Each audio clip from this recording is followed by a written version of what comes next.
Have you ever been through something and you don't know what just happened, but you know it was important to go through? This is that journey for me.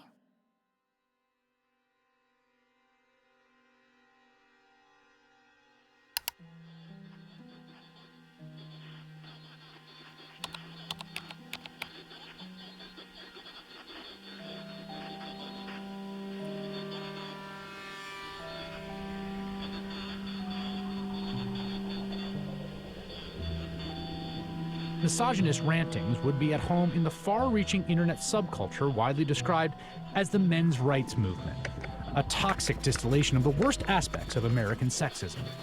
It's a universe of message boards where men get together to express their hatred towards women. Well, I thought men's have all the advantages in the world these days. That's utter nonsense. Men are routinely ground up in a family court system that is misandrist and biased against them. They are the majority of the homeless. They are the majority of suicides. They are the majority of the drug addicted. They are the majority of the unemployed. They are the majority of school dropouts. They are a majority of those in prison. How do we know that they're not the cause of these problems? There's a reason that women live longer, Marc. Let me tell you. It is because we are stronger and we are happier at the end of the day than most men. And that is factual, and you know it. And when men are married to women who scream like you, they just want to die sooner. I'm not screaming. When you have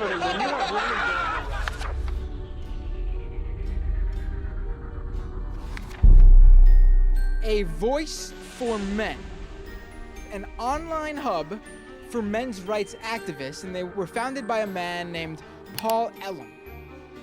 It's a website called A Voice for Men that's run by a man named Paul Elam, which is male spelled backwards, but it is his real name, apparently. It's a gathering of women haters. The Southern Poverty Law Center has classified that group and men's rights groups as hate groups. He wrote a piece declaring the month of October to be Bash a Violent Bitch Month. I mean, literally to grab them by the hair and smack their face against the wall, he wrote.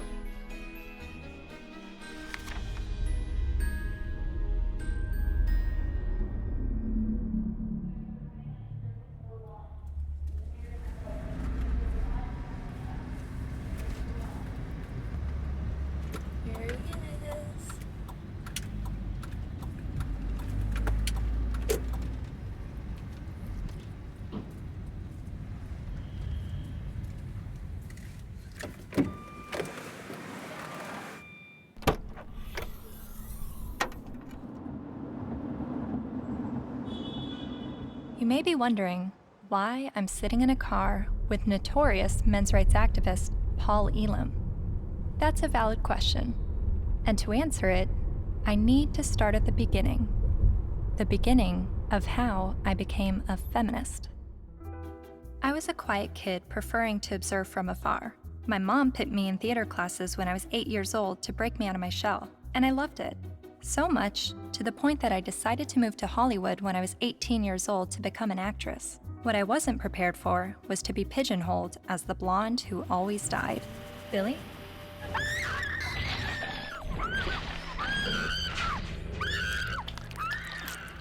Granted, I had a good scream. But the characters I played weren't alone in feeling objectified. I was commonly harassed on the streets, hit on by married producers, told by photographers to come back when I lost 15 pounds and got a boob job, and a plethora of other uncomfortable experiences, all while still being a teenager. I started to realize my role in the world seemed a little too similar to the unfortunate roles I was auditioning for, and it was not how I saw myself or the person that I wanted to be. So, I quit acting and bought a video camera to tell the stories I wanted to tell. And now, I've been making documentary films since 2008 when I was 21 years old. Most of my work has been about women's issues and sexuality. I've covered a range of topics from the phenomenon of purity balls to reproductive rights, single motherhood, and LGBT rights. After releasing my film in 2012 about marriage equality, I was at a loss of what topic to explore next. And that's when two horrific stories broke the news. 2-star high school football players in Steubenville, Ohio, have been found guilty of raping a West Virginia teenager. The video shows the former Steubenville student callously joking about the incident. That's like rape. It is rape. Bro, they raped her. You know you do it? Bro. They raped her. This is the funniest thing I've ever seen. They raped her harder than that. Outrage across India as a 23-year-old woman, the victim of one of the most horrific rapes India has ever heard of. A 90-minute horror for a 23-year-old medicine student on this bus. Gang raped and beaten. Her friend assaulted and thrown out of the bus. Every day, every woman is facing violence on the streets. I started to research this rape culture.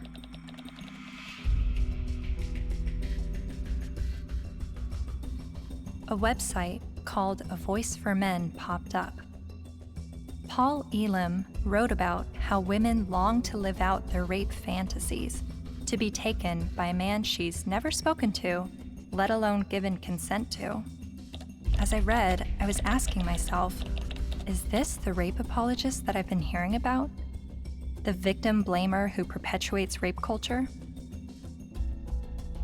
I continued to read A Voice for Men's website, often stopping around the halfway mark in every article because I could only read so many bitch, fuck, feminazi, and rape-tard words per minute.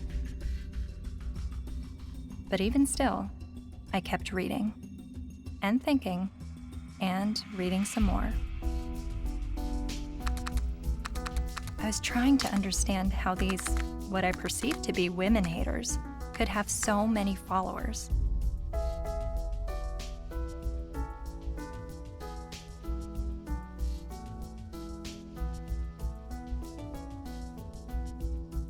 So, I decided to meet these MRAs. The ones leading the movement, and some of their followers too.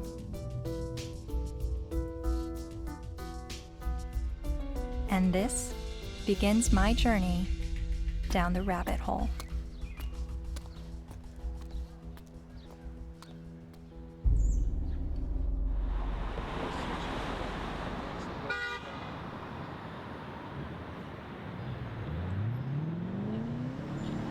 This, ladies and gentlemen, is an historic moment. Never before has there been a gathering of this magnitude to support men's and boys' issues. We have got serious problems. I have been working in this area advocating for the rights of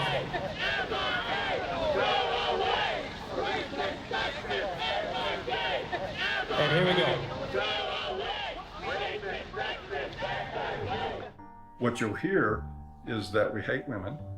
You'll hear that it's a backlash against women's rights. You'll hear that we're regressives that want women back in the kitchen and making sandwiches and barefoot and pregnant. You're just bitter, you're a loser, you're a whiner, you're ugly, you're undesirable, you're lazy, you're scary, you must be a racist, you must be a misogynist. When we do speak out, women often don't want to hear what we have to say. And so then we're called names, we're called whiners. And this is the way people who don't want men to talk about issues try to shut us up. We all know that you guys are a fascist Nazi friend group of white supremacists. No other way to openly organize other than calling yourselves a men's rights group. We're somehow disempowered because we're white men. Maybe it's just because you're pathetic. We're here to fight how misogynistic assholes think they have the right to oppress women.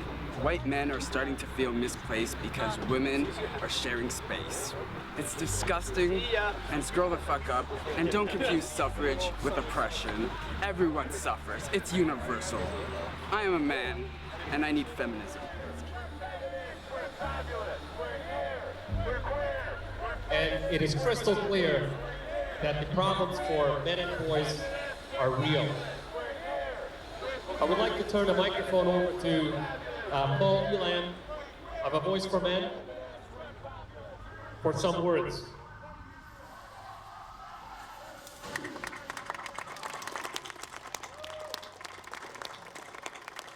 This is a historic day. I've never seen a gathering like this out of concern for the general state of affairs for men and boys in this culture. And as trying to articulate the entire platform of the men's rights movement is kind of like trying to understand a snowdrift one snowflake at a time. It's a very, very complicated matter. Just consider this, that 93% of workplace fatalities are men. 4 of 5 suicides are men. Men are dropping out of higher education at very alarming rates. We're down to 38% now of college students are men, and it's dropping rapidly. Male suicide, male abuse, male unemployment, male homelessness, male failure in education, male health issues. We've got the paternity fraud issue, the wrongful paternity issue, a false allegation issue. Men are sentenced to 63% more prison time for the same crime as women. They're less likely to see a doctor. They're less likely to have health insurance. The family court system truly is biased against men. I mean, there's just no question about it. And it's really the pro-choice for women only movement, because men, they're denying men any kind of choice once a child is conceived. Her body, her choice, right? Think about men. His body, his choice, not so much. Because the U.S. government does not want to send you to die. They would rather send me to die. Young men that are failing to launch, they're staying in their homes of origin far past the time that we would normally expect them to individuate and move out and go live their lives.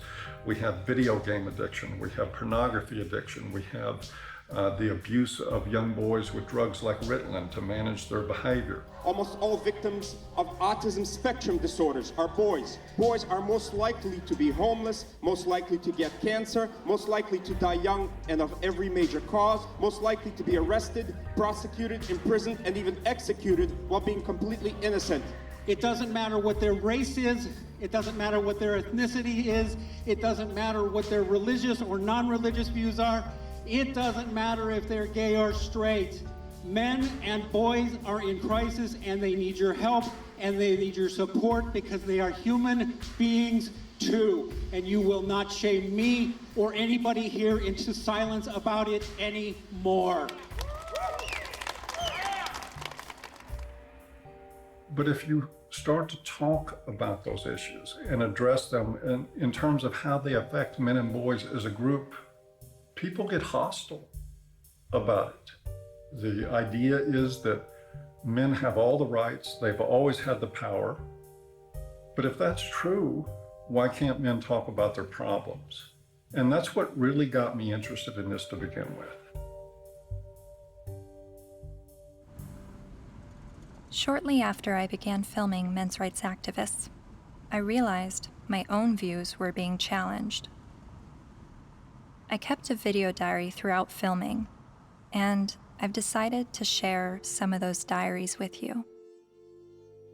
I really do feel like learning about the men's movement and their specific issues, the issues that they have issue with, it's hard for me to completely understand them and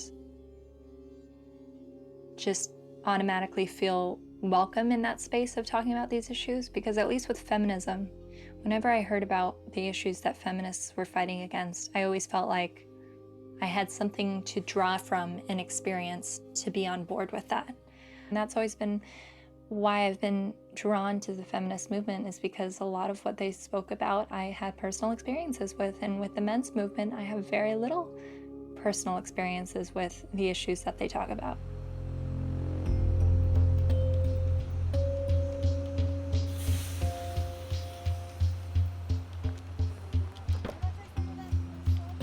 A cab driver who was driving a cab 70 hours a week was not saying, I am earning this money to have power over my wife. He was earning this money even though it took power away from his life. He was doing that so his child wouldn't have to drive that cab.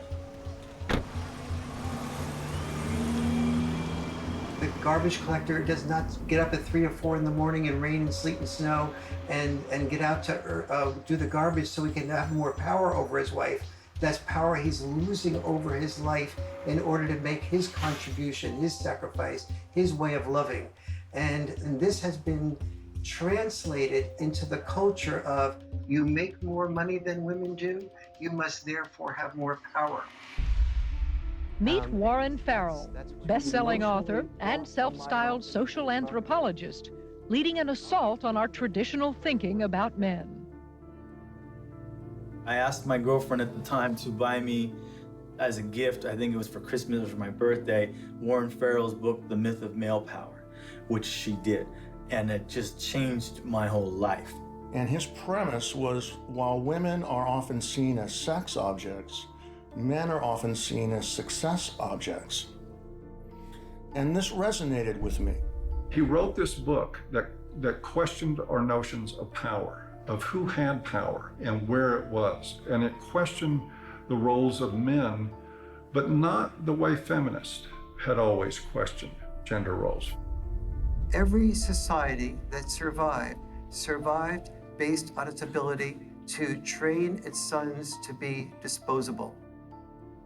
Disposable in war as warriors, disposable in work as firefighters, as workers on oil rigs and so on, coal miners, and indirectly, therefore, disposable as dads.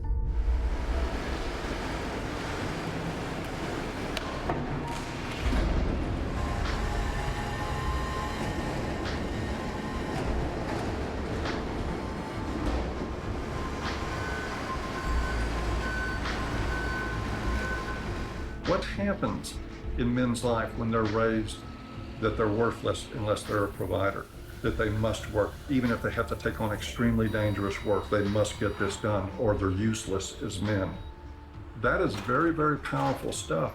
See, feminism did see accurately that we value male work more than we value female work. But there's also the issue that we value female life more than we value male life.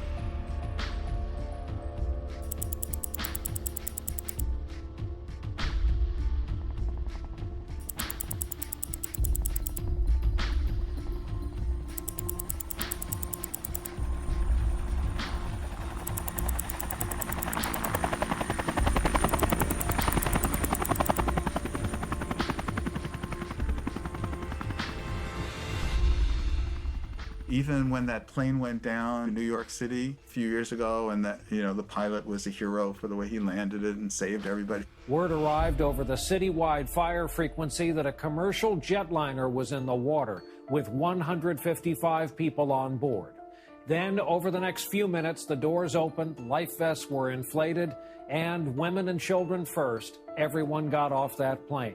They saved all the women first. That's still, when I went on a cruise, there's still women into the lifeboats first, because not because you're a man, so you should be able to swim halfway across the ocean, but because you're a man, you're expendable. We have to look at not just the glass ceilings, but also the glass cellars. And Paul, I think as you were saying, we have to look at men just not only as human doings, but also as human beings. When you survive because somebody else is willing to die, like in war, then that you are immune to the pain of the people who are dying because you have an investment in their being willing to die. You say, I will build a statue, I will remember you in a history book. But if you look at that from another perspective, that building of the statue or remembering you in a history book is a bribe to be willing to die so that I can live.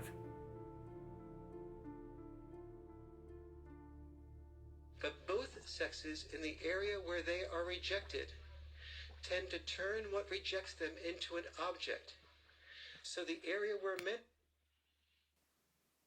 I'm watching this lecture that Warren Farrell's giving in the 90s. I see some women in the crowd, and a lot of them have their hands folded, and there is a little bit of uncomfortableness by being a woman in a crowd of people while the speaker's talking about how men are oppressed and women have it so great. It kind of puts you on the defensive as a woman. And understanding that I feel that way makes me wonder, are men having their arms crossed, listening to a feminist speaker talk about how men have all the power and women are oppressed? Are men feeling like, what are you talking about? I don't have power and we have it pretty shitty on this side of the grass too?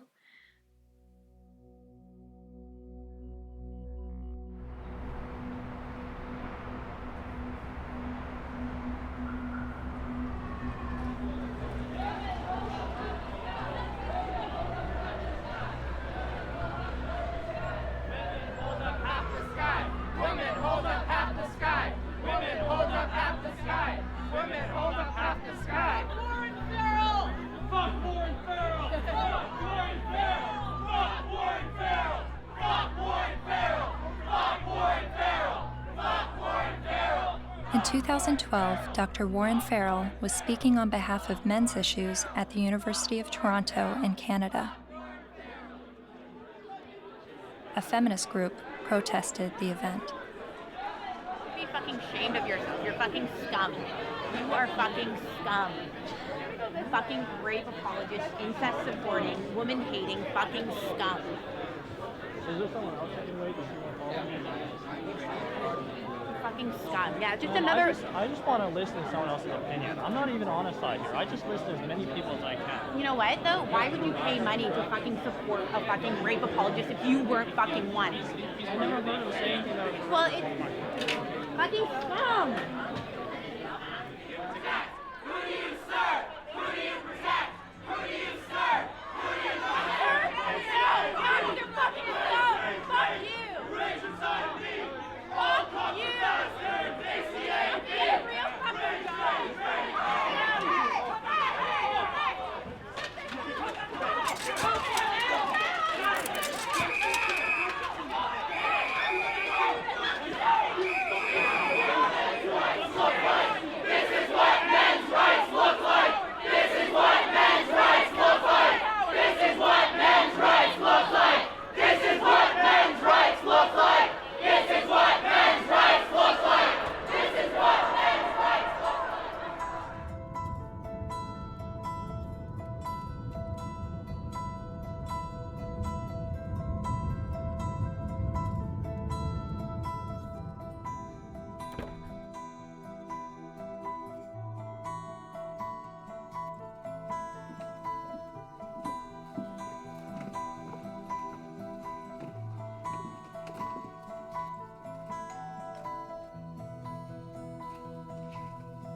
Hi, how are you? I'm Cassie. You're Cassie. Oh, for some reason I thought you were a male, which I'm just delighted that you're a female. Well, thank you. Very glad to meet you. Yeah, Come on in. Thank you. Thank you.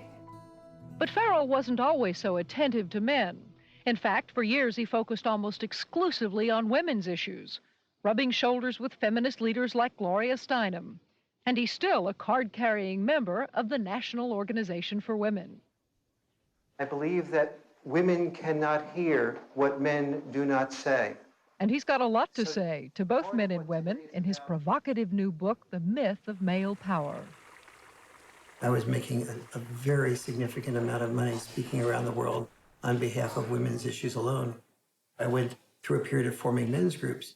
And then when I listened to them, I thought, well, gee, this will be really helpful to present to audiences so that they can understand not only women's side, but men's side too, because I was released totally in the feminist camp.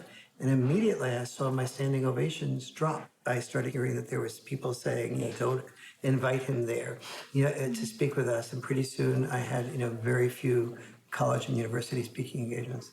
How did you originally get involved with feminism? Where did that all begin? I was doing my doctorate in political science at NYU in the late 60s, and the women's movement surfaced.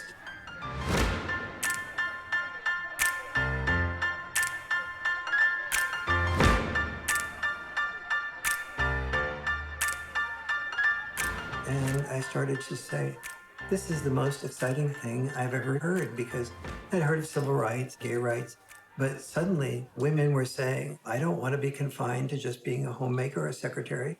And so it's like, why shouldn't women be encouraged to do everything they possibly can do? And at that point in time, I saw a lot of women marrying men that they weren't completely in love with, but the man earned a fair amount.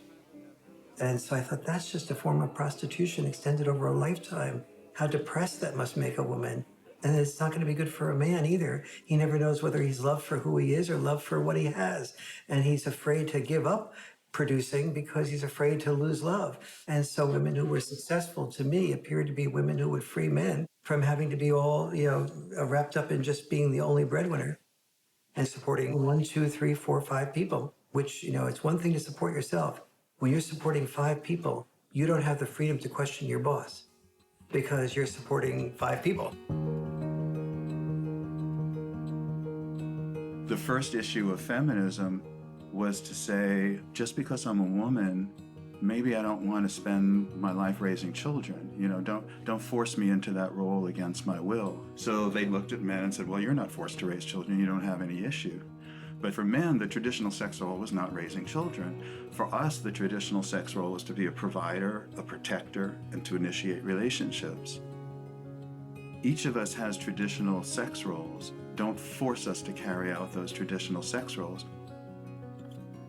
We have the same rules set up for men that they've always lived by, that you need to protect and provide at any cost. But we've changed everything where it concerns women. They now have access to everything men have always had access to education, to work, to whatever they want to do. But they're not the ones driving the semis. And they're not the ones in the coal mines. You don't hear the National Organization for Women complaining that there is just not enough female ditch diggers. It is still men carrying the lion's share for what it takes to operate and maintain this society. And it is still the expectation that if somebody's going to go down with the ship, it's going to be men.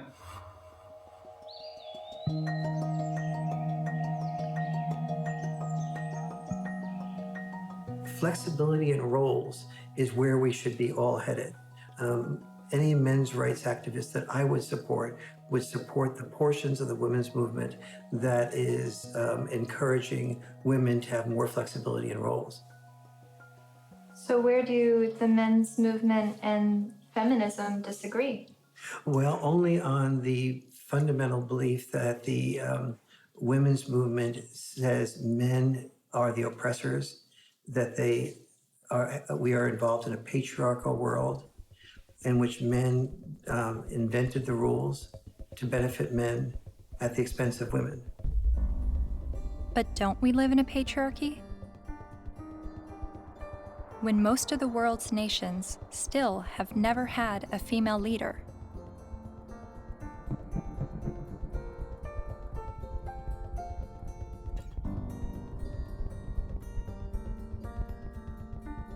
And less than 5% of CEOs of Fortune 500 companies are women. You have to look at this in a larger perspective. Patriarchy is the result of gender roles and not the vice versa. Traditionally, women's power and responsibility has been in the reproductive sphere, while men's power and responsibility was in the productive sphere.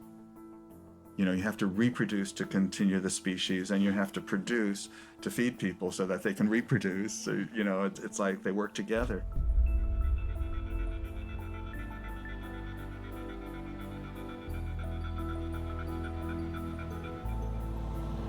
And most cultures divvied up roles because women were responsible for childbirth and were more likely to breastfeed. They're not more likely to, they did the breastfeeding. They tended to be involved in the role of raising children. Men tended to be involved in the role of raising money or making a killing of the animals or making a killing on Wall Street. But those were our obligations. So that's why industry was male-dominated and government was male-dominated, because that was our job. And so what we call patriarchy is men giving into the expected roles that they're supposed to give into, and many of those roles are very harmful. Working exceptionally long hours, difficult hours, dangerous jobs, getting killed on the job. Even politics, a lot of people describe as masochism. Imagine what it takes to be a successful politician. Imagine how much of your personal life that you give up, how much you work, how much privacy that you sacrifice, how much freedom in your day-to-day life that goes out the window. There are more men willing to do those things than there are women. We got 10 for everybody. But also, just because men are the ones, for instance, writing the laws in general, doesn't mean that the laws are protecting men. You hear about patriarchy, right? All the evils of the world's from patriarchy, but we're the ones dying, you know? And we die for you guys, you know, to protect our families, our friends. In every society that's ever existed, women have had privilege and protection that men did not. For example, we never hear about how men were excluded from the Forced Labor Convention of 1930 for years. The Forced Labor Convention was an international treaty that banned slavery and forced servitude, but it made an exception for able-bodied males ages 18 to 45. Eventually, they got rid of that, but there was still an exemption for prisoners and military, which is 90% male. Stop pretending that you're oppressed and men are your oppressors. It's a lie, and it's a hurtful lie, and it's a hateful lie, and it's wrong.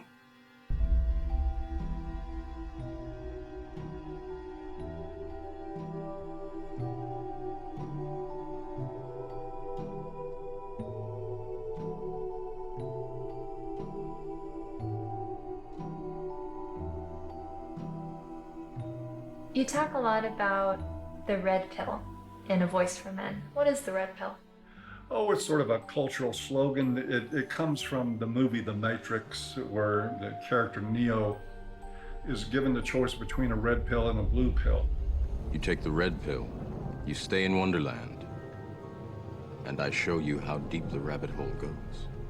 And if he swallows the red pill, the scales will be peeled back from his eyes. He will see everything that he hasn't been able to see. And if he takes the blue pill, he'll just go back to sleep and live in his sort of unaware, semi-comatose state forever and probably be a lot happier. It's a pretty apt analogy. So what is the blue pill in this world? Well, the blue pill is the paradigm that most people live by, that men have all the power, that they've always had all the power, that domestic violence is a problem that's committed by men against women only, that sexual assaults are only committed by men against women, that women don't make the same money for the same work as men. Teach men not to rape. Only men can stop rape. Men commit domestic violence. We need to stop violence against women instead of just stopping violence.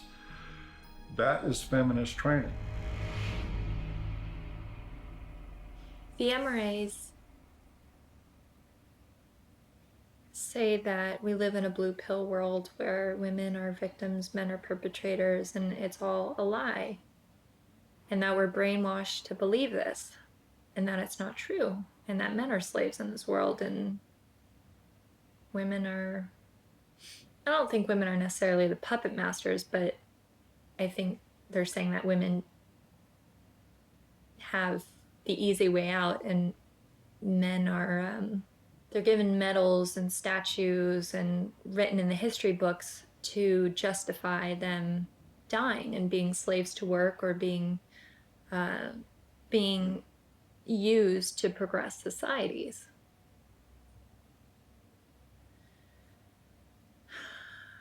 And I've believed for so long that I'm at a disadvantage for being a woman, and that I have to work harder than everyone else, and I have more to overcome, and I have more to prove just because of my gender.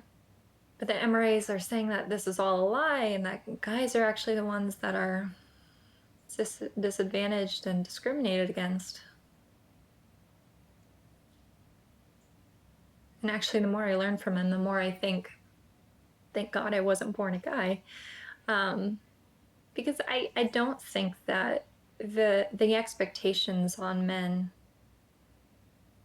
is good or healthy. I mean, they have so much pressure to succeed and to be strong and to stand up and protect others and to put their lives on the line.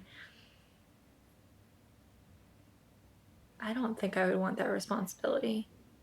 But, you know, 50 years ago, no, I wouldn't have wanted to be a woman.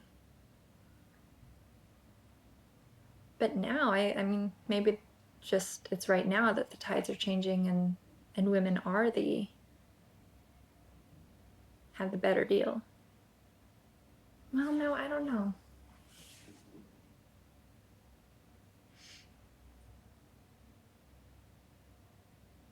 And then sometimes I think the MRAs are just duping me and giving such a strong pitch about what they believe in to convince me of something that's actually just some out there theory that men are discriminated against and women have the advantage. Yes, this is Cassie Jaye. It's regarding a documentary about the men's rights movement, and we're looking for feminist voices now to speak in the documentary.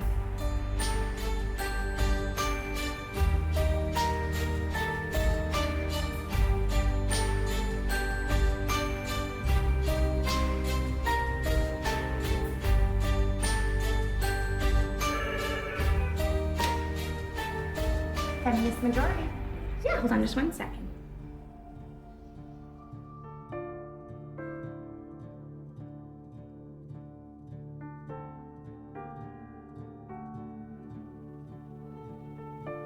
So I realized, okay, I need to bring some feminists into the mix, make Good. sure that we have that side Good. spoken for.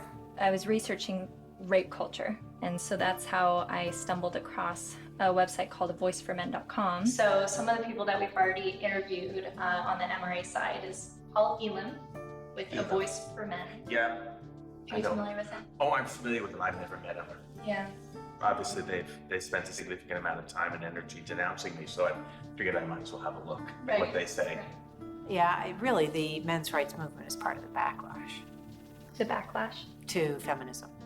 The men's rights movement really got going as women began to make gains, and some men have felt threatened by the opportunities that have been opened up to women. And I don't know if it's because some of them feel threatened that they now have to compete with a lot more people for their jobs. They now can't get into the best schools if a woman or a girl has better grades. Think about it. Grandfather's generation probably had it pretty well, right? All of his needs, his shirts were ironed, all of that was always taken care of. Well, you know, grow up. Realize the world has changed. And as much as the MRAs would like things to go back to the way they were, and use the argument that women have an advantage now, no person looking at the data can possibly say women have an advantage. We're just beginning to get a level playing field here. It's not tilted in our favor, I can tell you that. And they know it. They know it.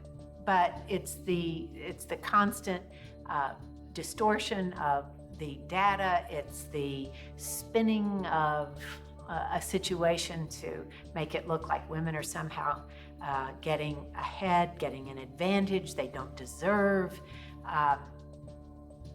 It's part of the backlash. Political organizing comes from a feeling of victimization, which is why the men's rights movement makes that claim that men are the victims of discrimination.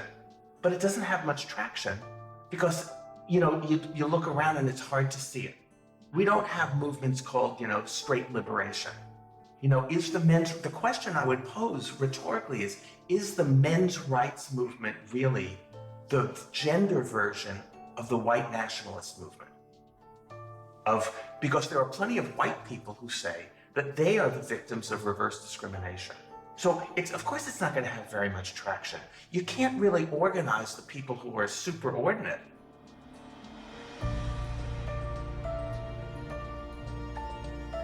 So do you think that men are being discriminated against in any way? Not under the law. Men are not disadvantaged under our laws. Or in the business world, as a class, men are not underrepresented on corporate boards or at the top of the Fortune 1000 companies. In the corporate world, in the business world, in a lot of parts of academia, in the military, in the sports world, still pretty much a male-dominated world, and where a lot of the privileges and power and status accrue to men. Men are advantaged over women, no question. No one can debate that, not with a serious, not in any seriousness.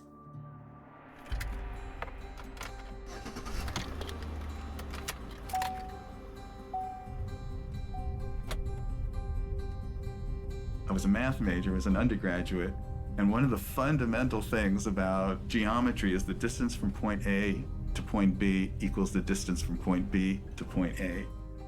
And if women are so different from men that men can't understand the female experience, we need to listen to women to describe it, then the male experience is so different from the female experience that you can't understand it. You need to listen to us. You can't really compare how men and women have suffered from sexism, because there's no way to quantify, that kind of suffering. So if a woman says, well, I miss 30% of my income,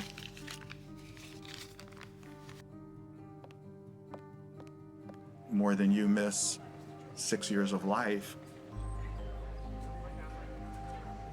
there's no way to quantify that. Or I've lost a job opportunity because I'm a woman. There's no way to say, well, I've suffered more than you because you've lost a kid because you're a man. We can't, but it is serious.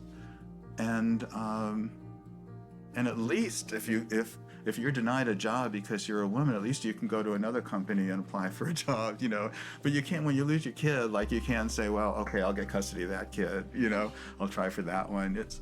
It's a terrible thing that happens. There was a case, the Serpico case. You might be too young to know the movie Serpico with Al Pacino. It was about a New York City undercover cop. He gets shot at the end of the movie and retires from the police force. And he was a real man, Frank Serpico. A woman after the movie, after this was made, decided she wanted to become a single mother and tricked him into fathering a child. And the court accepted that because she told her friends she was going to trick him, and they testified, and the court said, yes, you were tricked into it, and still awarded her over 90% of his police pension. So everything that he goes through in this movie to including getting shot to earn his pension, she won by sleeping with him one night. My son's mom wanted to have children with me, and I had always refused, saying, you have this anger problem, you need to get counseling, I'm not going to consider having children with you until that's dealt with, because she would lose her temper almost every day and just use any weapon she could, and like a child's the perfect weapon. So I was really definite about that. But she also used to proofread my articles for me. And I wrote an article for Playboy about Serpico. And when she read that, she told her friend she's going to trick me into fathering the child. She doesn't need my permission. And so that's how my son was conceived. Then she said, if you want to see your son, you have to stay in a relationship with me. But if you break up with me, I know all the things that a woman can do to a man. She's read all my articles. She saw my talk shows. She said, I know all the things a woman can do to a man, and I'll do them to you. So that's what I had to deal with. Like everything that I had been raising awareness about for the previous 17 years, then she combined into one thing for me to live through. It's really ironic. For the first 5 to 7 years, I guess, we would see each other 4 times a day for exchanges. On average, every single day, I had to deal with some scene. A scene meaning she would just not show up, or she would hold the kid out and then pull him back and hold him out and pull him and just kind of play with me, or she'd let me have the kid and then she'd stand in front of the car so I couldn't move. You stay in Mommy Town tomorrow. You stay in Mommy Town for a couple of days, 2 days, and then you come back to Daddyville. Another time I saw her hold him by the shoulders and say, Daddy is a bad man. Daddy is a very bad man. And so he had to go through this long custody battle, and the decisions that they would make, you would just go, how? There couldn't be any explanation. You know, either they're absolute idiots or it's biased. There's just no other explanation for it. One other thing, his mom is obese and wanted him to be obese for various reasons. One thing is so he would identify more with her side of the family than mine, because we're all thin. Another was so that he would enjoy being with her more, because when he was at my house, he had to get activity, you know, and eat well-balanced meals and get his sleep and stuff. And at her house, they would bake brownies and stay up late and just watch TV. And so where would you, if you're a little kid, you know, where would you enjoy being more? But he self-reported to the mediator how upset he was about being obese, that the worst thing in school was when kids called him fatty, and how he cried. And his physician said that he's really concerned medically. And then what I did, he was at an age where he would imitate things that I would do. You know, I gave him a broken shaver, so when I shaved, he would pretend to shave. And what I did was I started weighing myself every morning and writing down my weight, the date and the weight. And I taught him how to read a scale. So he kept his own records. So I had 6 months worth of statistics to show consistently that every time he was with his mom for a few days, he'd come back weighing 3 or 4 pounds more, and then he'd lose it while he was with me. So they had, you know, that how much he was upset about the problem. They had his physician being upset about the problem, and they had the proof of where the problem lay. So the judge's decision was that father should no longer be allowed to weigh the child. Problem solved. After 14 years, my body gave out. I got sicker than I've ever been. I realized I'm going to die. That's not going to do anybody good. I've got to give up the fight. And so I gave up custody. And so I don't see my son anymore. He hasn't been in my house since. So I did lose him. Just like a dream, you're like a guiding light shining in the night. Fred claims that during his 14-year custody battle, he spent the equivalent of 5 years of his gross income on legal fees, mediators, and child support payments. I was really in his life a lot longer than most fathers would have been. It's something most fathers can't afford. You are so beautiful to me.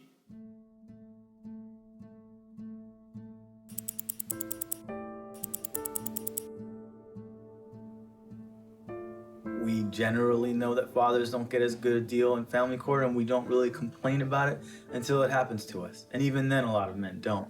Many men's rights activists come into being men's rights activists as a result of getting a divorce, wanting to be equally involved with the children, and realizing that women have the right to children and men have to fight for children.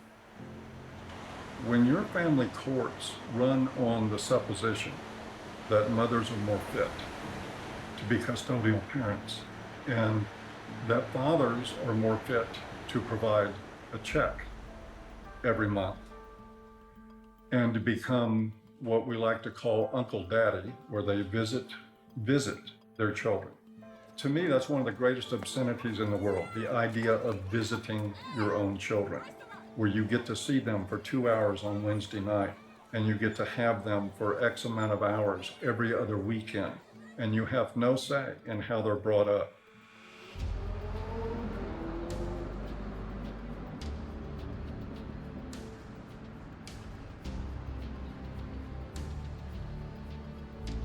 You know, I can't tell you how many men have been in this office, in that chair, in tears because they can't see their kids.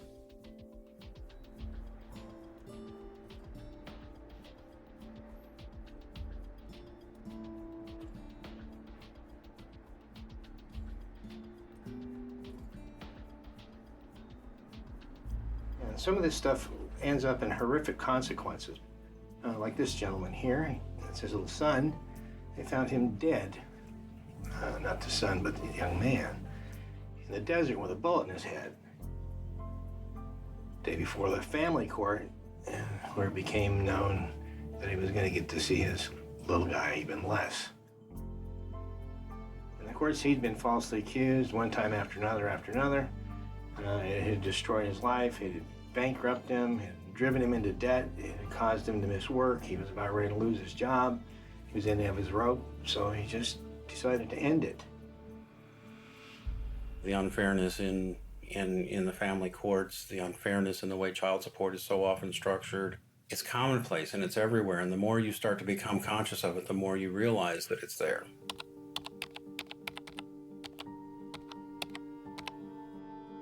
I started to research some fathers' rights issues and came across some harrowing stories.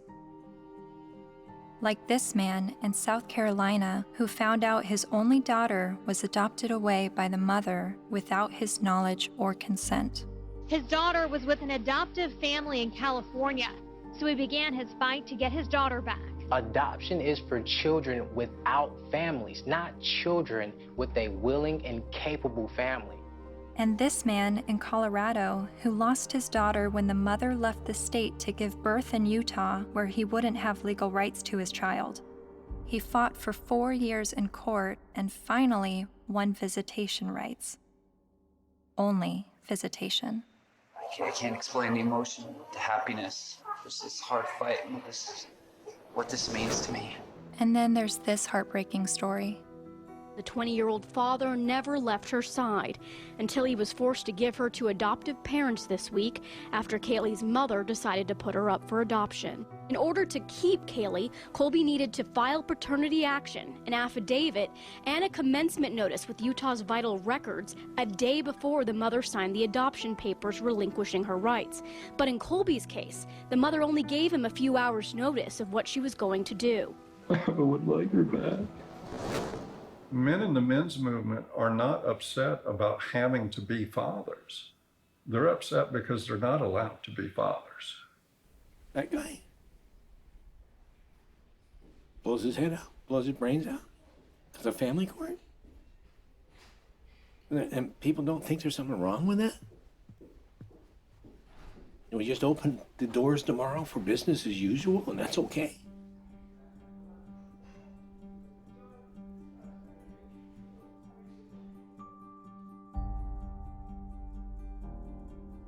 I've always thought of feminism as being the fight for gender equality. And yet, I've never heard about fathers' rights and the injustices going on in family court. Why is this? I decided to ask gender studies professor Michael Messner.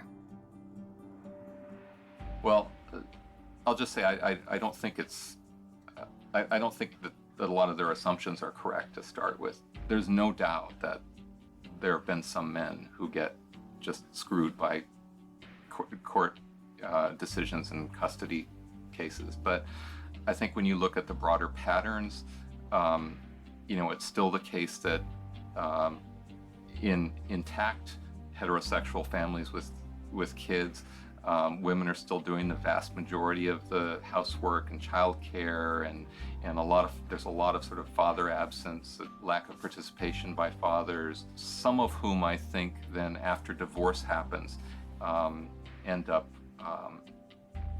suddenly wanting equality, as fathers when they haven't really been participating equally as fathers before. So to me, it always kind of swings back to the feminist perspective of how we need to push for full equality across the board, including before divorces. If we have that, then we might expect more symmetry after divorces happening. The more I researched fathers' rights, the more I realized how deep this rabbit hole goes. Not only in the amount of issues, but also in the vast array of perspectives on these issues. I decided to create a flowchart of what I thought fathers' options might be following a surprise pregnancy.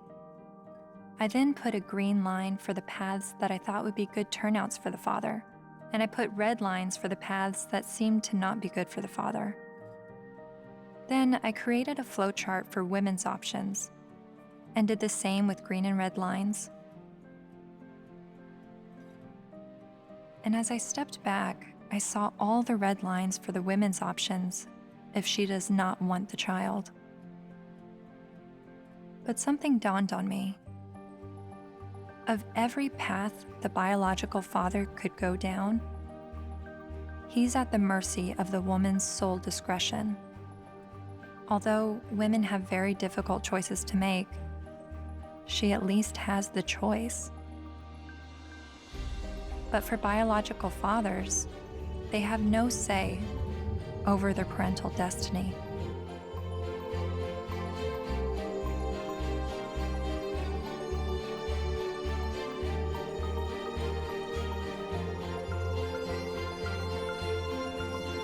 This is my friend Dara. She's 8 months pregnant with her first child, and she's a lifelong feminist. It seems from MRIs, from what I've read, that women seem to have more reproductive rights than men do. I don't know what to say, like, we carry children, they're never gonna carry children. It's just a different thing. So I guess, as much as possible, take the steps to prevent yourself being in that situation. It's just, I don't know what to say. There's no, there's nothing like a woman, women have been blamed for, and still are, for, unwanted pregnancies, choosing to have an abortion, not choosing to have an abortion, choosing to put their child up for adoption, when, the burden lies on a single mother. If the man leaves, there's real, societally, she's lambasted. So there's a lot of things that women deal with in that regard that men don't actually deal with. So I can have compassion for their situation, but I don't know that it's gonna change in the way they want it to, because it's biology, So if you're going to be having sex that could result in pregnancy, and you haven't had this conversation with the woman that you're having sex with, you better have it. You better have it fast. That's when the man has the ability to make decisions, either not to engage in sex or to use condoms and to use other forms of contraception. So that's where his role comes in. Once he's impregnated her, she's the one now faced with continuing a pregnancy, faced with the health risks that accompany pregnancy.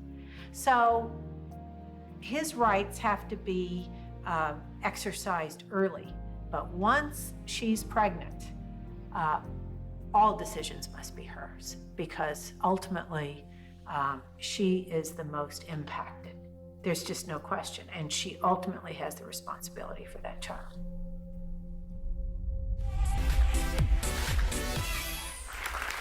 So before we were married, he promised me we would have 2 kids, and now he doesn't want any more. My friends think I should trick him and stop taking my birth control.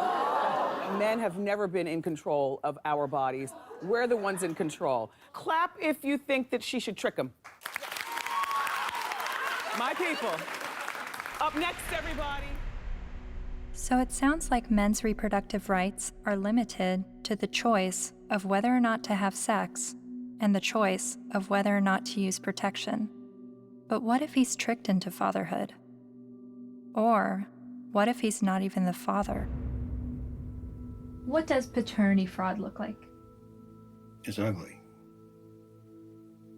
It's extraordinarily ugly. And we have to distinguish between paternity fraud and wrongful paternity. What's the difference? Wrongful paternity can be innocent. Okay, we went to a party. I had sex with 6 guys. I think it was when I was hanging out the window I got pregnant, but I wasn't sure. But if anybody knows that guy's name, would you please have him call me? And then she names one of the other guys, and he didn't have sex with her. It wasn't malicious. It wasn't intentional. She wasn't trying to harm anybody. She was just trying to figure out who it was. Wrongful paternity. More often, and less facetiously, okay, I'm married, I had an affair. Obviously here, there's all sorts of problems because there are more victims than the person who's named as dear old dad, who may be the wrong one. There's everybody involved in the family, like a situation in Texas where the family had 5 little towhead kids, all guys, all little blondos. And all of a sudden, one day, one of the little blondo kids gets in trouble, has to go to the hospital. They can't get a hold of mom. They get a hold of dad. Dad rushes to the hospital, needs to give blood. Whoops. Can't do it. Wrong blood. What? All the kids look alike. Turns out it was the guy down the street. You've heard of this case? No, it's a real case. So what happens to this family? Can you fathom what happens to this family? How do you think the kids feel when they find out dear old dad isn't dear old dad and it's the guy down the street? How do you think dad feels that these 5 little boys that he still loves dearly, when he finds out they're not his bio children, but he still can't tear away because he loves them. He's devoted himself to these. How do you think it feels? I mean, it's horrific. Horrific. That's not wrongful, that's deliberate. So that's paternity fraud. That's paternity fraud. She knew who the father was and lied about it. Paul was right when he said, trying to understand the men's rights movement is like trying to understand a snowdrift, one snowflake at a time. There are unique fathers' rights issues that vary between unmarried, married, and divorced dads. But there are also men's rights issues for non-biological fathers. Like this man who is facing jail time for failure to pay child support for a child that DNA tests prove isn't his. Carnell Alexander still owes more than $30,000 to the state for a child that's not his because the mom wrote his name down because she needed to name someone in order to get welfare benefits. And I had to put him down as the father. That was the only way I can get the system. I'm almost homeless. I'm almost in jail. I'm out of work. My money is being threatened to be taken. He says the law needs to be changed so when this happens, as it often does, other men don't become dad by default.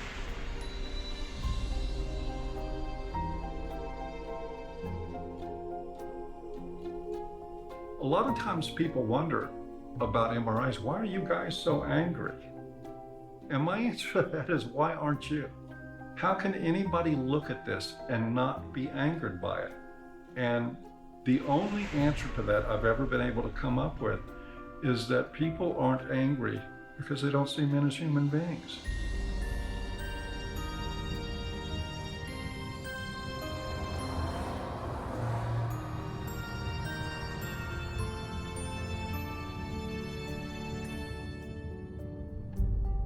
I continued traveling North America, meeting MRAs from all walks of life, hearing their personal stories, their red pill moments. I met a young man who was sexually abused when he was 16 years old while living at a residential home for people with developmental disabilities. She's the only woman I've done anything ever with, partly because it just messed me up so much. She continues working there. She hit me in the face. She actually hit me throughout the house, chasing me throughout the house. When I reported my domestic assault to the police officers, I did not at all bring up the fact that I was sexually assaulted, because if he wasn't going to believe that I was a victim of domestic violence, there was no way he was going to believe that I was going to be a victim of sexual assault. I met the honey badgers, women who are men's rights advocates.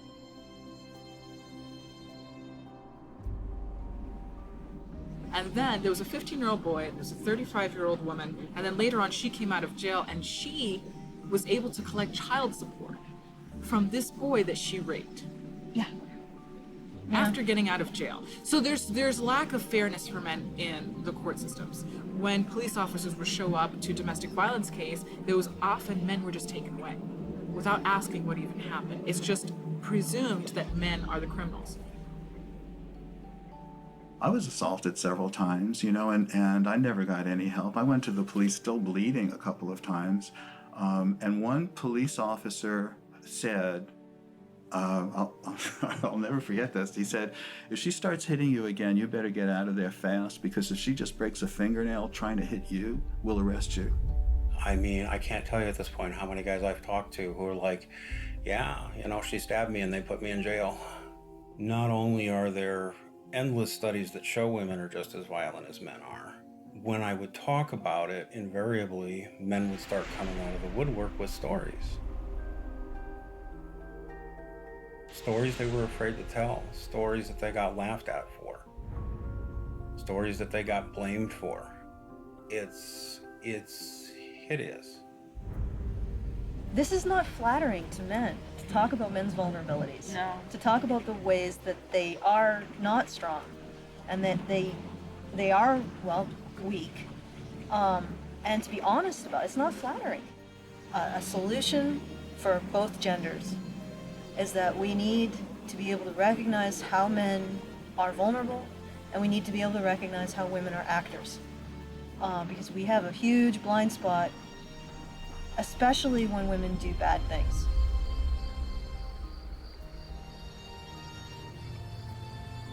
My best friend that I grew up with since kindergarten was being physically abused by his wife, who he'd been married to for 20 years. She'll break glass and throw it at him, punch him. I've seen it just happen spontaneously, and it was frequent. And he's bigger than her, but he didn't want to hit her. And he didn't want the children, they had 3 minor children, he didn't want them seeing this at all. So he would usually just go outside because there would be glass breaking or things being smashed or yelling, and he knew that the neighbors might think it's him. So he would go outside so the neighbors can see what's happening. Eventually I said, look, you need professional help, and so does she, and maybe the kids do too. So I called a bunch of domestic violence shelters. I just looked around online and I called, but every place that I called said, we don't help men. We don't help male men at all. And I started becoming curious about why that was, because I learned that these were state-funded shelters. And I know that men pay at least half of the taxes that fund these shelters if they're state-funded, and I just was wondering why. So basically, there was no place to take him, and it just continued. The problem just kept going.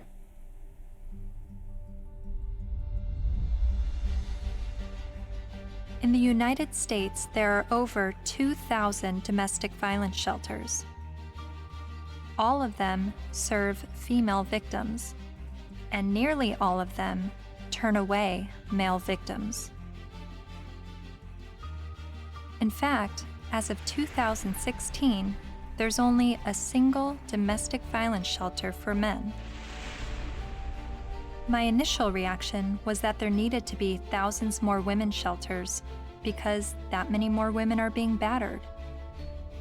But as it turns out, 1 in 3 women and 1 in 4 men will be victims of physical violence by an intimate partner in their lifetime.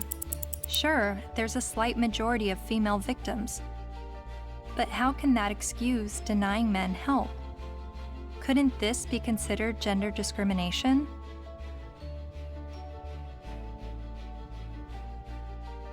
Think of it this way.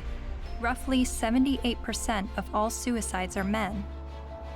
If suicide prevention services only served men, wouldn't we see the gender discrimination immediately? If there are over 2,000 women's shelters that turn away men, and only 1 shelter for men, obviously the resources don't match the need. How are you involved in the men's rights movement? Well, from the very beginning, when I first opened the Refuge, which was in 1971 in Chiswick in London, almost as soon as I took the women in, I got a house for men. A Voice for Men's editor-at-large, Erin Pizzey, founded the first ever women's shelter in 1971, and she is widely revered in the men's rights community. Because you see, what I knew from the beginning, most domestic violence is consensual. Both are involved. Sometimes one's the perpetrator, the other plays the victim, then it crosses over. It's not as though it's just all men or all women. It's both, and occasionally innocent victims, very innocent. Battered children grow up to batter, that's what I learnt, whether it be a man or a woman. And I now know that if a woman comes in with a history of violence in her own childhood, the chances are she will be probably violent to her children, and she will want to live on this knife edge of crisis and danger. I haven't been allowed to speak, that's the difficulty. Why is that? Because I'm completely barred from all conferences. I'm not allowed to walk up the step of my own refuge. I bought the bloody building. But no, because there's feminists, the woman who runs it is a very heavy feminist. She won't have anything to do with me. What did you say that made them hate you? That women could be equally as violent as men. That was from the beginning.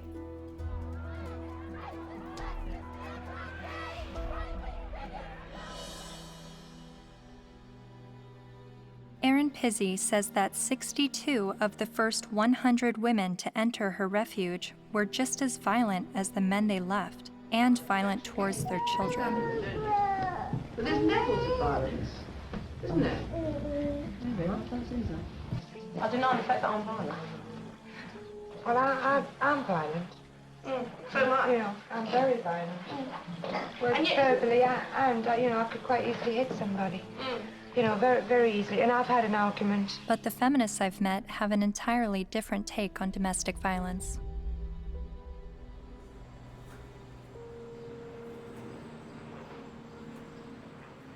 On the whole issue of domestic violence, that's just another word, really. It's a cleanup word about wife beating, because that's really what it is, or dating violence. And it's not girls that are beating up on boys, it's boys that are beating up on girls and using violence to intimidate and to control.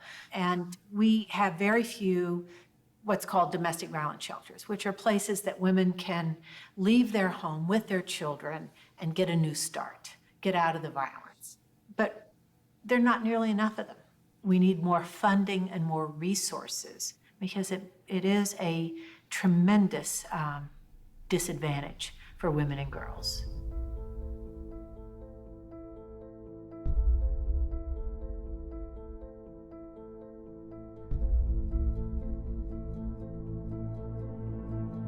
In 2014, the CDC released a report revealing that over 5.4 million men and 4.7 million women had been victims of intimate partner physical violence within the previous 12 months. But then why does the media paint domestic violence as a women's issue? The World Health Organization says 1 in 3 women are abused by their partner. 1 in 3 American women experiences domestic violence or stalking at some point in her life. And when it was addressed as a men's issue, the speaker's point was that it's a men's issue because men are the problem. I'm going to share with you a paradigm-shifting perspective on the issues of gender violence. I don't see these as women's issues that some good men help out with. In fact, I'm going to argue that these are men's issues. Why is domestic violence still a big problem in the United States and all over the world? What's going on? Why do so many men abuse physically, emotionally, and verbally and other ways the women and girls and the men and boys that they claim to love? What's going on with men? Let's grant every single empirical case as being true. Yes, it is true. Let's just say, I mean, it is not true, but let's just assume that there is gender symmetry in domestic violence, that women hit men as much as men hit women. If I were to say that, I would say, and therefore we need boatloads more funding for domestic violence to develop shelters and adequate interventions, because there's this hidden epidemic of men who are being beaten up by women. Or I could say, as the men's rights movement do, therefore we shouldn't have these shelters and we shouldn't fund them because the women are all lying. Well, it seems to me that if you really believe in gender symmetry, it's not that you want to, you're not questioning the number of women. You're just saying the number of men is high. You would want to join with women who are anti-violence to say, we have a real problem here. You know, it's not even a gender problem. It's a problem of women hitting men and men hitting women. We've got to get boatloads more funding. Let's work together. That seems the logical response to this. But instead they're saying it's like a zero-sum game. If we fund the women, then we're going to ignore the men. Well, we're not going to ignore the women because we all agree that the levels are as high as we say. But it does sound like a zero-sum game when only women are receiving services in domestic violence situations. And of all the men's rights activists I've met, none of them question the number of female victims, but they are calling attention to the high number of male victims that are being dismissed. So why aren't men's rights activists and feminists working together? Michael Kimmel briefly said something that made me wonder. He said it would no longer be a gender problem if both men and women were equally victims of domestic violence. Is that why the number of male victims are never addressed? To me, it's been fraud for all these years. Why is it we have this enormously powerful feminist movement and virtually nothing for men? Originally, it was capitalism was the big enemy in the 60s and 70s. And it was the radical feminists in America. They moved the goalposts. They said, no, it's no longer capitalism is the enemy. The enemy is patriarchy. All men.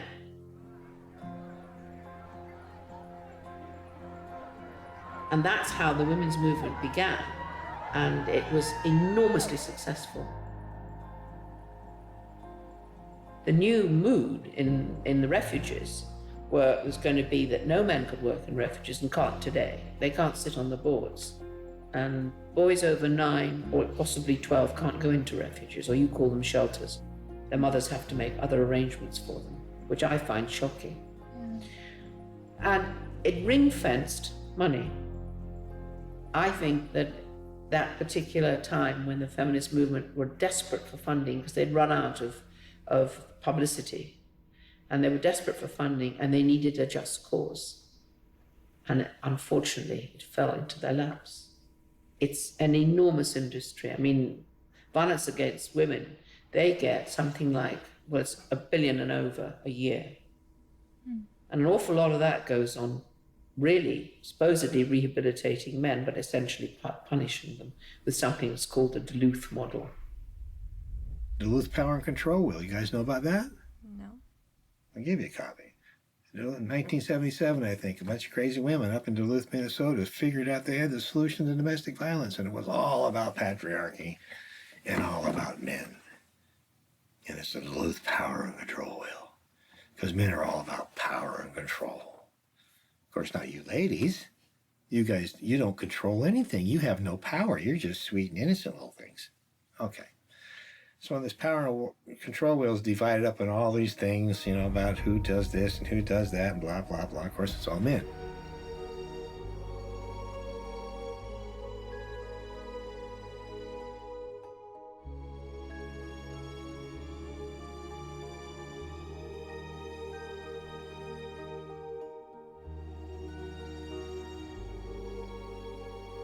The entire domestic violence industry was founded on that. I think it's still 37 or 32 states in the United States that by law they have to use the Duluth model for better intervention programs, and it's all shame, blame, and guilt driven. If you're a man and you walk in, you must admit you did it up front or you're in denial. There's no debate, there's no discussion, there's no possibility that you could be falsely accused. The criminal justice system could have made a mistake. None whatsoever. You are in a state of denial, and you will complete that course or you're going to go to jail. You will be re-engineered. That's frightening. Frightening? Yes, that's frightening. I think it's terrifying. Absolutely terrifying. All I had to do, I had a simple choice. I could just say, yes, you're right. Men are the enemy. No problem. But I couldn't. I absolutely couldn't.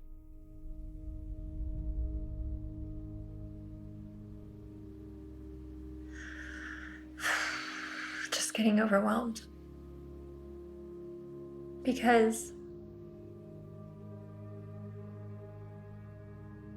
I don't know where I'm headed with what I believe and what is right and what is wrong and who is wrong and who is right, and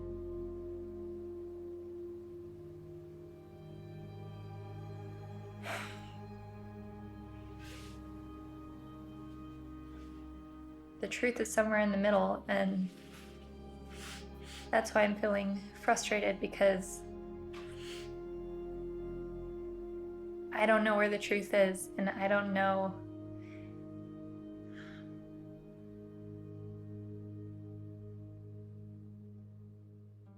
When I decided to make a film on the men's rights movement, I never anticipated questioning my feminist views. But the more MRAs I met, the more I felt compelled to remind myself why I was a feminist. I signed up for a women's group. Welcome to our Women on Your Power workshop. Only 4% of the Fortune 500 companies are led by women. Women only hold about 14% of corporate executive positions and less than 20% of our governmental positions. I made video diaries complaining about how I had to change what I wore to walk alone at night, how much time it took me to get ready for work, all the housekeeping that was on my shoulders. In comparison to other gender issues, these videos seem trivial, but I made them nonetheless. I attended women's rights rallies. No to violence. That's what we are here for, to say no more to violence in any forms, especially against women and girls. I repeated women's issues in my head like a broken record. Female genital mutilation, sex trafficking, reproductive rights, maternity leave. And social media helped remind me of women's issues. We have fought for everybody else's equal rights. It's our time to have wage equality once and for all, and equal rights for women in the United States of America. We are struggling for a uniting word, but the good news is that we have a uniting movement. It is called He for She.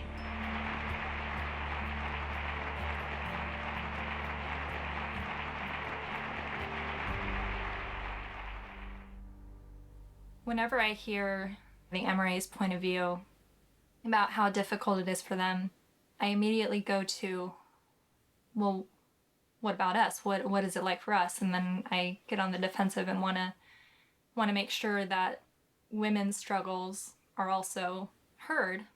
And I don't know if that's necessary, because the MRAs are saying that the feminist perspective is the mainstream perspective. But even when I hear their issues, I still want to speak up for the women, because I feel like, I don't know why I feel like talking about one gender's issues now neglects the other. And I guess that's what MRAs have been dealing with, is always hearing about women's issues and feeling like their issues are neglected. But whenever I hear them talk about men's issues, I feel like I need to stand up for women and say, this is what we're dealing with, an equal opposite.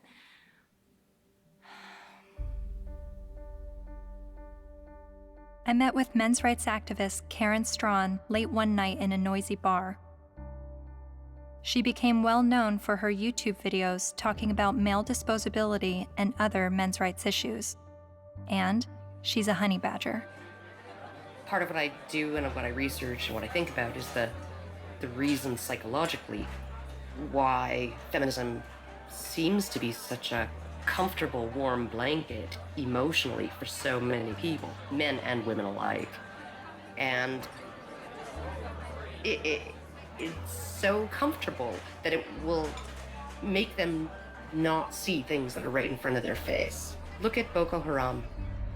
Hundreds of young girls, fast asleep in their beds, are awakened by the sound of gunfire. Armed attackers have stormed their boarding school and set fire to dozens of buildings. Nearly 300 of them are dragged from their dorm, loaded onto trucks, and carried away deep into the forest. From New York to London rallied yesterday demanding that the terrorist group Boko Haram bring back our girls. It just gets to the core of you, This unconscionable act was committed by a terrorist group determined to keep these girls from getting an education. And what happened in Nigeria was not an isolated incident. It is a story we see every day as girls around the world risk their lives to pursue their ambitions. I mean, you must have heard about that, right? That's being spun as a fundamentalist Islamic group that is so determined to be misogynistic and oppress girls that they want to deny girls an education. But they are not against girls being educated. They're against anybody getting a Western, secular, or Christian education. The initial attacks, and there were several of them, there were over 100 men killed and 1 woman killed. And the victims were described as people, right, or villagers. And in the previous attacks on the schools, they actually let the girls go. They separated out the boys and girls, and they let the girls go, and they told them, go home, get married, renounce your sins, and live a righteous life under Allah, right? And then they burned the boys alive. There was literally no outrage, right? It was barely reported on. It was one of those things, there was no opinion pieces on it, no nothing, right? Until the girls were kidnapped.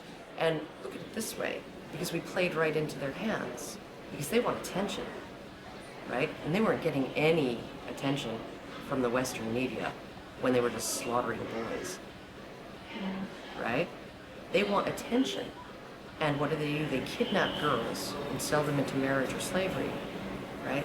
And everybody, the UN, Michelle Obama, Barack Obama, the UK government, the Canadian Federal Minister of Defense, right? They're all promising aid and help and equipment and personnel to help find these girls and bring them back, because this is such an outrage and oh my goodness, something needs to be done.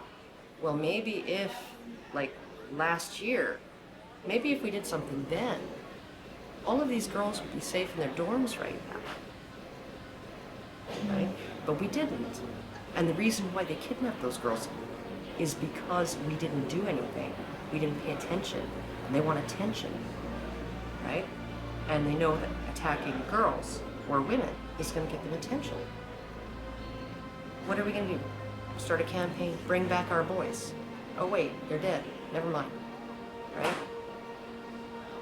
The men, the people in Boko Haram, they're chivalrous.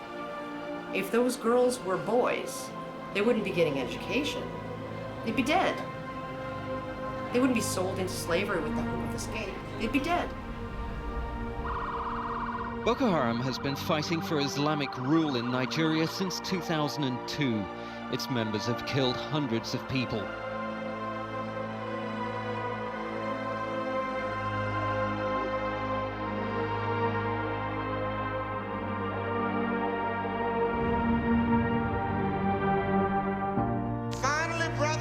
At least 69 dead, although some reports put the number at about 150 and scores more injured. For that day when we shall lay down our burdens and study war no more. Finally, brethren, after a while, the battle will be over. For that day when we shall lay down our burdens and study war no more.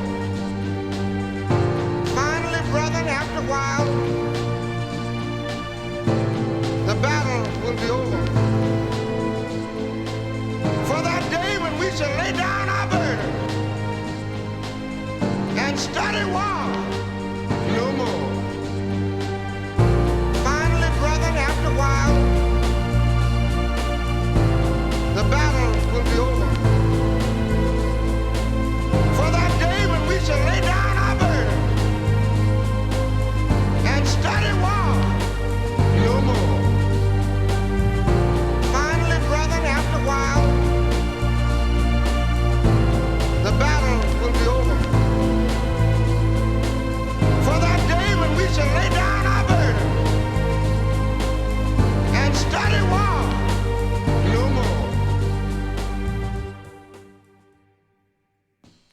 most important things the men's movement is doing is being able to say, men need compassion, and men deserve compassion.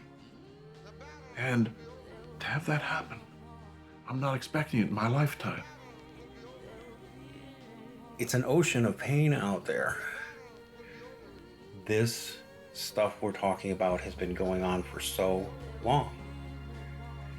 And nobody listens, nobody cares. It's one thing when you look at what happens to women and you feel normal, healthy outrage about it, and that should happen. But when you can look at what's happening in our courts to men, in our medical establishment to men, in our schools to men, and yet we remain so cerebral about all of it. Yes, well, that is certainly something to consider. If it were happening to any other group, we would be having protests from coast to coast. And the fact is that it is happening to men every day, right in front of our eyes, and people will get angry at you if you try to talk about it. That's how deep the prejudice runs. But there have been protests, not with the intention of shining light on men's issues, but rather with the goal of silencing any discussion of men's issues.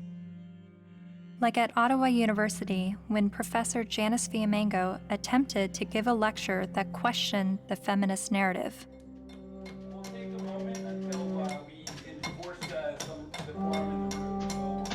So you think this is a victory? Yeah, why are you so frightened of hearing an opinion different from your own? Then there was the first international conference on men's issues in Michigan, where even Ms. Magazine urged its readers to protest the conference in hopes of shutting it down.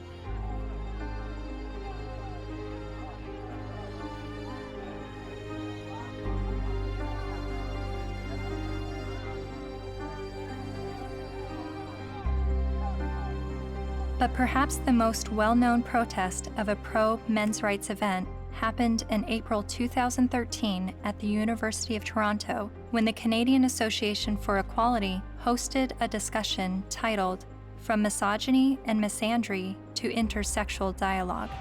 About in my 20s, when I went to Columbia to study art history, and that was in '68, and that was the height of the academy.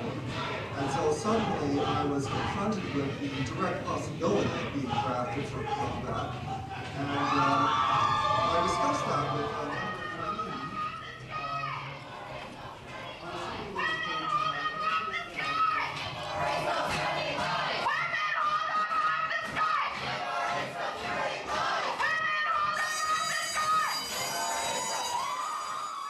a feminist group protesting the event illegally pulled the fire alarm and successfully shut down the event.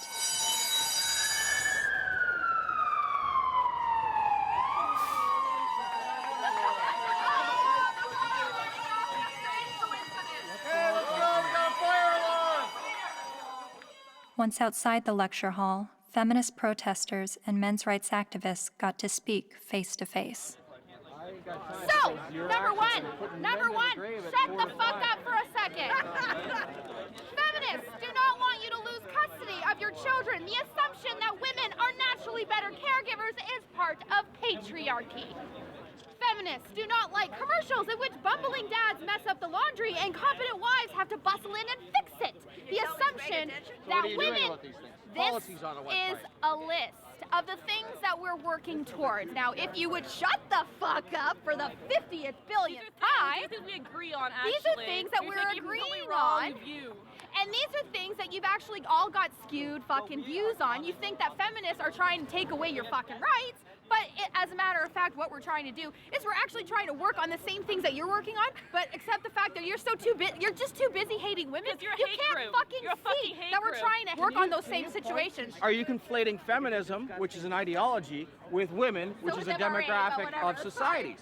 Okay, Mr. Derailing for Dummies. Okay. You're still a hate An group. ideology.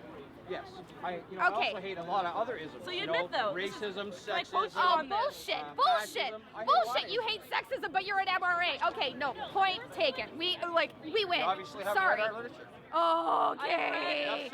You don't actually work on anything. You're not creating any change in the fucking world. Your fucking website's a hate website against feminists. You're not actually creating any change. Feminists do not want you to have to make alimony payments. Alimony is set up to combat the fact that women have been historically expected to prioritize domestic duties over professional goals, thus minimizing their earning potential if their traditional marriages end. The assumption...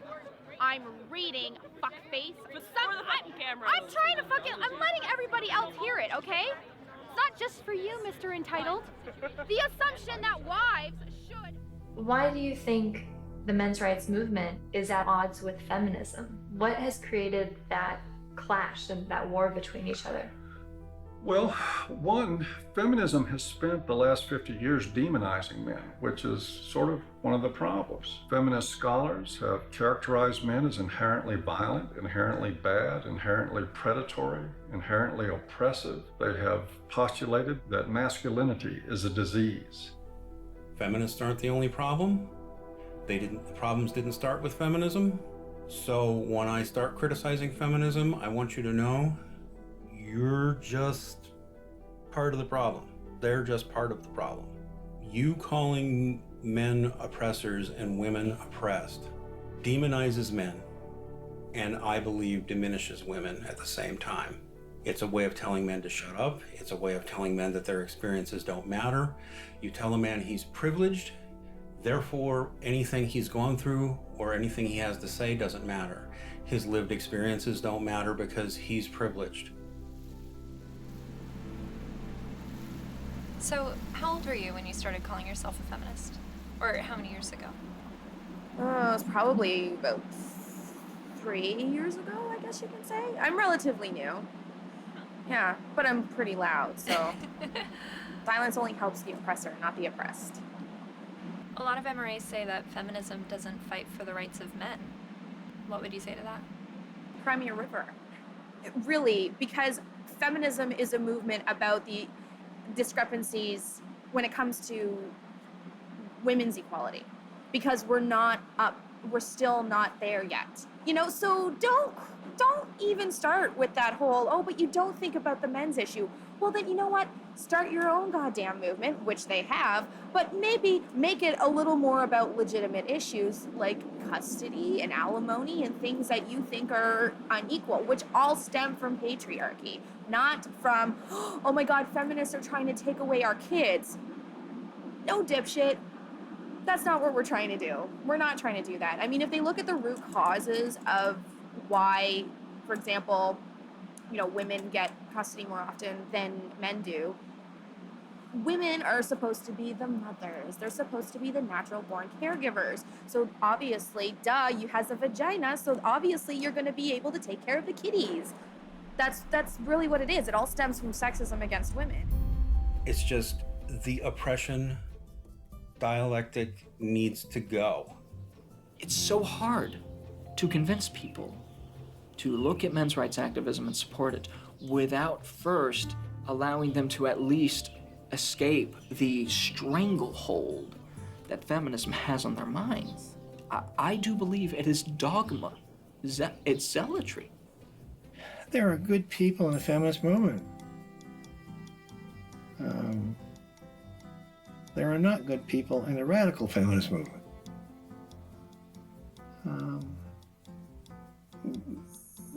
That system is based on hate. And hate is, in my opinion, hate's the most destructive force in the world. They're so quick to call us man-haters or misandrists. Misandry for life. No, like they're so quick to say that when all we're doing is talking about like patriarchal societies and structures that we want to dismantle. Nothing against men in particular, but just saying, hey, this is a system that we live in, and this puts men above women, and it's not necessarily their fault, but hey, recognize what's happening here, and let's work together to dismantle it. The omnipotent, ever-present patriarchy, the invisible force that directs all of our lives, right, and causes all oppression and all suffering, right, our devil. And the beautiful, wonderful force for justice, feminism, the way. It's the way. It sounds like religion. It sounds like religion. And oh my goodness, for a movement that's only about equality and isn't blaming of men. They name the force for evil after men and the force for justice after women. And this being a movement is very, very, very concerned about the implications of language. So concerned that if you call a firefighter a fireman, it will discourage little girls from aspiring to be firefighters. And sometimes discourage grown women from aspiring to be firefighters, right? By calling them firemen. But we can call the force for all oppression, we can call that essentially men, patriarchy, right? And we can call the force for good and justice women. And that kind of language, that has no implications. We're not blaming men. We just named everything bad after them. They're really angry, and they're angry at women, they're angry at feminist women, but yes, men have gotten a crappy deal. But it's not the fault of women or gay people. When feminism says that they have no part in any of this, I think they're not being honest about it. I don't blame feminism for all of it, but I think they've had a role in it. They've written laws that discriminate against men. They fought to protect those laws, particularly in domestic violence areas.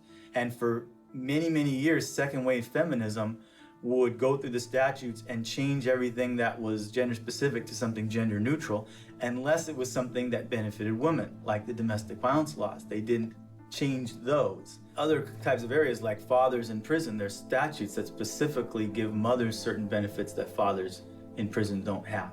And I challenged that as well legally, but we didn't win on that one. When I wanted to get a commission on men, like the county has a commission on women, the feminists fought that tooth and nail. When Prop 209 was before the California voters, which was to end affirmative action, every feminist organization opposed it. Every time men's rights groups try to pass joint custody legislation, feminist groups fight them. They fought us on paternity fraud. The biggest opposition that I have faced has been from the radical feminists that said, we don't want truth to be the standard, because if we did, they wouldn't oppose automatic DNA testing at birth. And in countries like France, they're saying, well, DNA should mean do not ask. Because it's now illegal to even get a test, and if you get a test without the mother's permission, you will be criminally prosecuted. In Sweden, they tried to create a man tax.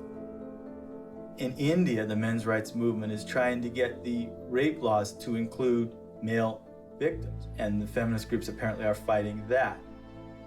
I'm not saying all feminists are this way, but I think the ones who are affecting public policy, who have the lobbying power, I think they are. If you just look at their actions, they don't want equality for women. They want special privileges for women and girls. And even though they know in a lot of areas men do not have equality, they are silent. The commandant of the Marine Corps said that he thinks, and I quote, all eligible and qualified men and women should register for the draft, talking about selective service. Do you think women should also have to register for selective service like men? I have to think about whether I think it's necessary to go as far as our military officers are recommending. The idea of having everybody register concerns me a little bit unless we have a better idea of where that's going to come out. Where I want people to register, I want every young person to register at the age of 18 to be able to vote automatically. And I think if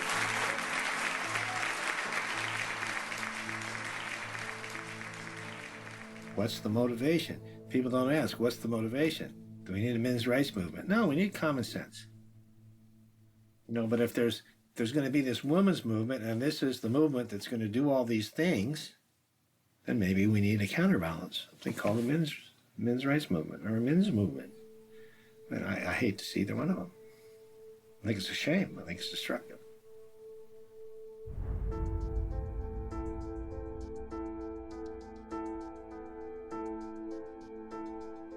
I'm hearing what the men's rights activists are saying, and I'm finding the sources to support what they're saying.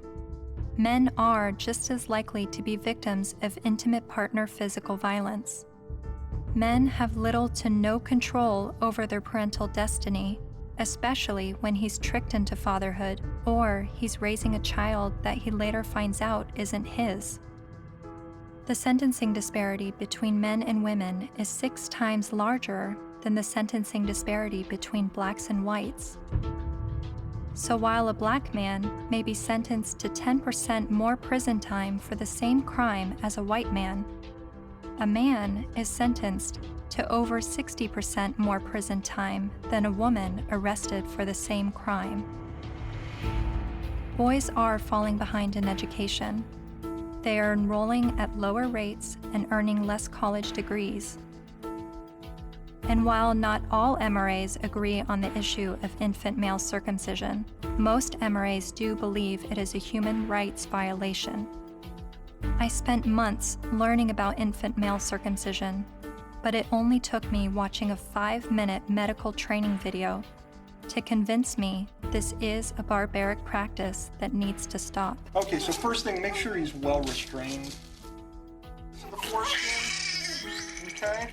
And we repeat the process with just one end and clamp. Anything that gets clamped gets cut. All that was left, a partial penis and his tiny testicles. Rhodes says Ashton urinates through a hole in his penis. She says she can't imagine now what she'll say to her son when he's old enough to understand what's happened to him. How could you explain it to your child that you don't have a penis or you might never be able to have kids?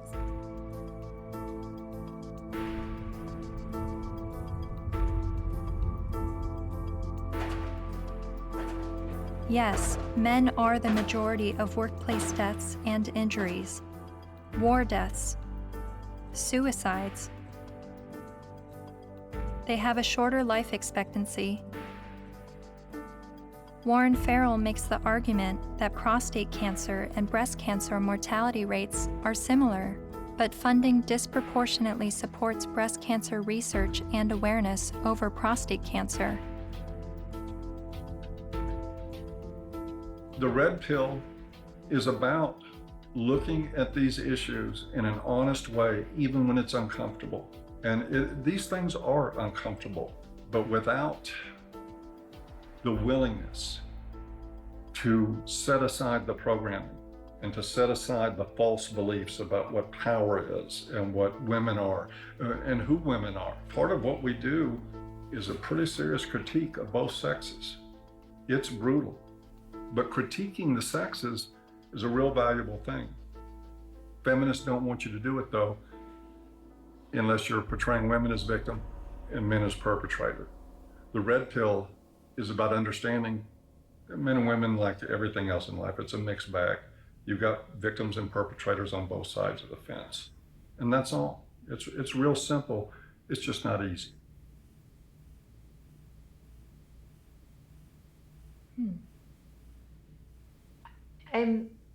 I think I agree with everything you said, but there's still some kind of unsettling doubt, and I don't know where that's coming from. I'm recognizing all of these very serious men's rights issues. But what I don't understand is how I could be agreeing with men's rights activists. Is this the same misogynist hate group I originally discovered online? The Southern Poverty Law Center has classified that group and men's rights groups as hate groups.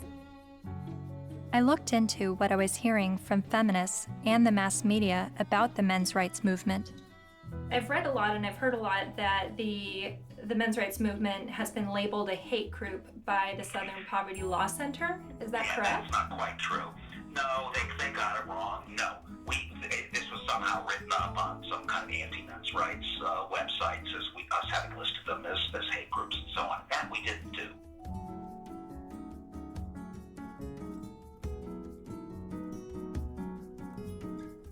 He wrote a piece declaring the month of October to be Bash a Violent Bitch Month.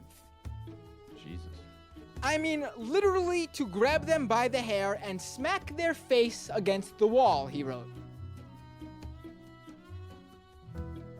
I then discovered that Paul Elam's famous Bash a Violent Bitch article was written in response to this article by Jezebel called, "Have You Ever Beat Up a Boyfriend? 'Cause, we have."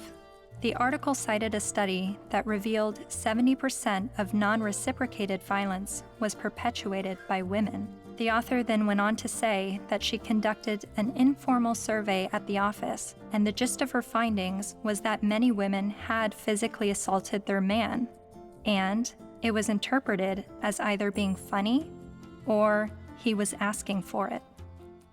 I couldn't help but see the hypocrisy in a major feminist website making light of abusing men, and MRAs stinging back only to have the media paint them as the abusers. Something else to think about. Arriving on campus, boys will also see the effects of women's studies programs, now usually termed gender studies programs.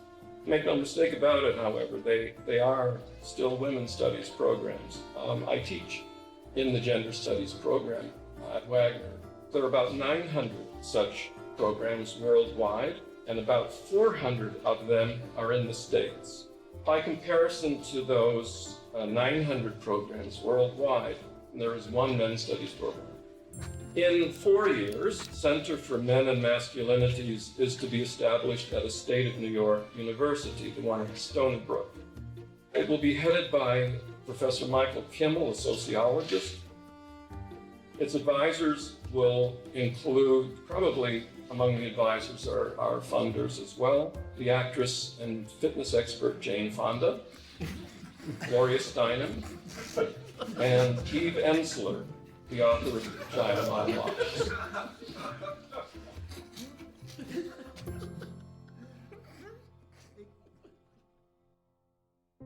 After my year of filming men's rights activists and feminists, my descent into the rabbit hole was not slowing down. My education on gender politics was really just beginning. I learned about other sectors of the online manosphere, like MGTOW, Men Going Their Own Way, and a forum on Reddit called The Red Pill, which is separate from the men's rights community and they do not see eye to eye. I'm told an easy way to remember the difference is that while MRAs want to change the system, Reddit's The Red Pill want to take advantage of the system, and MGTOW want to leave the system. There are so many perspectives on gender, and I believe they are all worthy of listening to. However, the conversation is being silenced. For a society to accept anything said on behalf of women's rights, and then to shame any dialogue about men's rights and call it hate speech is precisely the problem. I don't know where I'm headed, but I know what I left behind. I no longer call myself a feminist.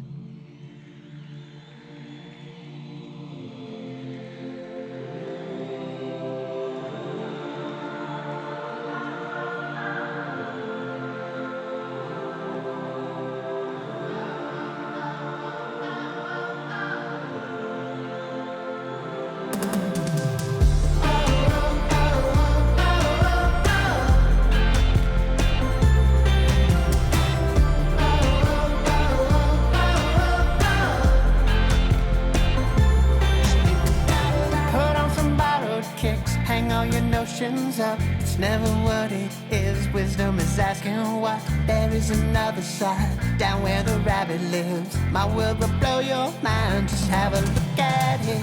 Think about it. Think about it. Think about it. Think about it.